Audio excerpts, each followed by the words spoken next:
Язгы ташуга әзерлек максатыннан Башкиравтодор акционерлыгы җәмгыятенең Илеш юл ремонт идарәсе территориясендә техникаларның әзерлек дәрәҗәсен билгеләү, аның җиһазланышын тикшерү, махсус агрегатлар белән автомобильләрнең практик алымнарын тирәнтен өйрәнү максаты белән традицион смотр узды.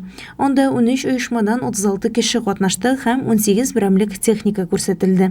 Чарада муниципаль район хакимияте башлыгының урынбасары, районның гадәттән тыш хәлләр һәм ташкыннар буенча комиссиясе рәисе Илнур Хайбрахманов, 18-нче янгын сүндерү һәм коткару отрядының 122-нче янгын һәм коткару части начальнигы Заһид Шәйхетдинов, чарада катнашучы предприятиеләрнең һәм техникаларның әзерлек торышын тикшереп чыкты.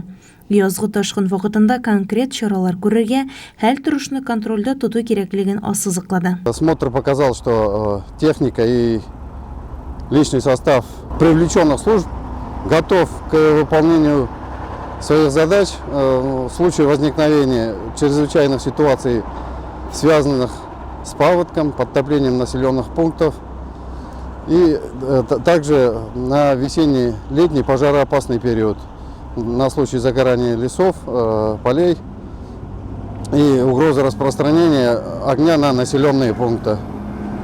Смотр показал готовность всех сил и средств.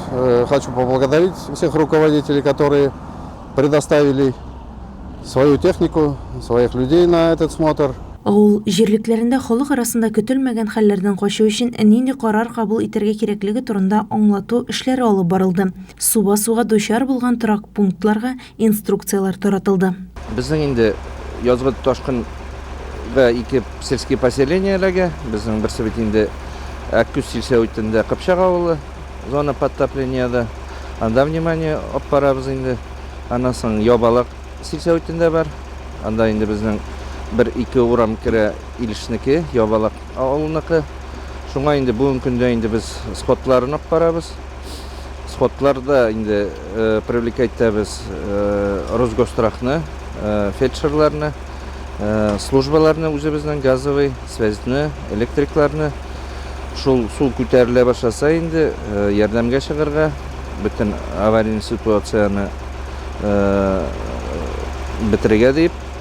Шуңа уйлайбыз инде быелны әйбәт кенә үтеп китеп, язгы ташкын ущерб китермәенчә населениегә, безнең халыкка үткәреп беребез дип торабыз инде.